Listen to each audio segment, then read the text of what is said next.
2006 সালের 28 অক্টোবর রাজধানীর পল্টনে ঘটে যাওয়া ট্র্যাজেডির 17 বছর পূর্তিতে বিচারের দাবিতে মাঠে নেমেছে বাংলাদেশ জামায়াত ইসলামী। দেশজুড়ে কর্মসূচির অংশ হিসেবে রংপুরের গঙ্গাচড়ায় বিক্ষোভ মিছিল ও সমাবেশের আয়োজন করে দলটি। উপজেলা জামায়াত ইসলামীর উদ্যোগে আয়োজিত এই সমাবেশ থেকে ফ্যাসিস্ট আওয়ামী লীগ সরকারের কথিত বর্বর খুনিদের দ্রুত বিচারের আওতায় আনার দাবি জানান বক্তারা। সমাবেশে দলের স্থানীয় ও কেন্দ্রীয় পর্যায়ের নেতারাও বক্তব্য রাখেন। বিস্তারিত থাকছে রানু মিয়ার তথ্যচিত্রে। 2006 সালের 28 অক্টোবর পল্টন ট্র্যাজেডির ঘটনায় জড়িত ফ্যাসিস্ট আওয়ামী লীগ বর্বর খুনিদের বিচারের দাবিতে গতকাল সোমবার বাংলাদেশ জামায়াত ইসলামী রংপুরের গঙ্গাচড়ায় বিক্ষোভ মিছিল ও সমাবেশ করেছে। গঙ্গাচড়া উপজেলা পরিষদ ডাকবাংলা চত্বরে উপজেলা জামায়াতের উদ্যোগে পল্টন হত্যা দিবস উপলক্ষে এই কর্মসূচি পালিত হয়। সমাবেশে প্রধান অতিথি হিসেবে উপস্থিত ছিলেন রংপুর 1 আসনের এমপি প্রার্থী ও রংপুর মহানগর জামায়াতের সহকারী সেক্রেটারি মোহাম্মদ রায়হান সিরাজি। উপজেলা আমির মাওলানা নায়েবুজ্জামানের সভাপতিত্বে অনুষ্ঠিত এই সমাবেশে বক্তারা বলেন, যুবদল ও শিবিরের কর্মীদের উপর বর্বর হামলার মাধ্যমে যে ট্র্যাজেডি ঘটেছিল তার জন্য দায়ীদের দ্রুত বিচার নিশ্চিত করতে হবে। তারা আরও বলেন, দেশে আইনের শাসন প্রতিষ্ঠা করতে হলে ওই দিনের খুনিদের বিচারের কোনো বিকল্প নেই। সমাবেশে আরও বক্তব্য দেন জেলা জামায়াতের সাবেক নায়েবে আমির অধ্যক্ষ আব্দুল গনি, উপজেলা জামায়াতের সাবেক আমির অধ্যক্ষ শফিকুল আলম এবং উপজেলা সেক্রেটারি মাওলানা সাইফুল ইসলাম। আব্দুল কাদের মোল্লা, কামরুজ্জামান সহ আমাদের এই গঙ্গাচড়ায় 29 অক্টোবর আমাদের বাংলাদেশ শাহাদাতের তামান্না নিয়ে আসুন, আমরা এগিয়ে যাই, আমাদের আন্দোলনকে বেগবান করি।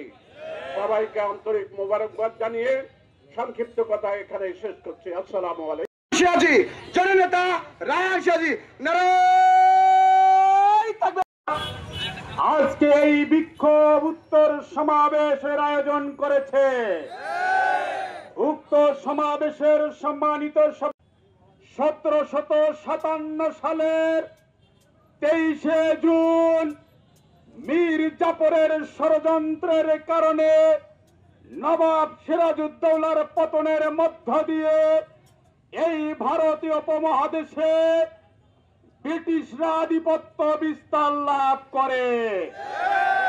তার এই ধারাবাহিকতায় 2006 সালের 28 অক্টোবর লগি বৈঠাতে মানুষ হত্যা করে বাংলাদেশে ভারতীয় আধিপত্যবাদের বিস্তার লাভ করে। সেই ধারাবাহিকতায় লগি বৈঠা দিয়ে আশরাফুল মাখলুকাত বনি আদমকে যেভাবে পিটিয়ে মৃত লাশের উপর নৃত্য পরিবেশন করা হয়েছে, সেই দিনের সেই দৃশ্য শুধু বাংলাদেশ নয়, গোটা বিশ্বের মানবতার বিবেককে নাড়া দিয়েছিল।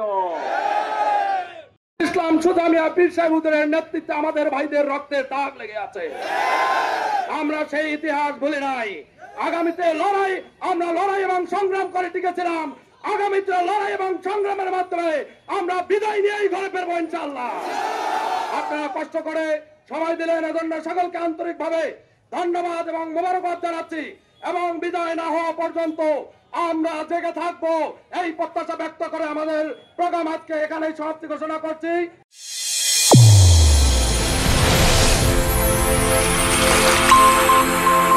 চ্যানেল A1 হৃদয়ের স্পন্দন।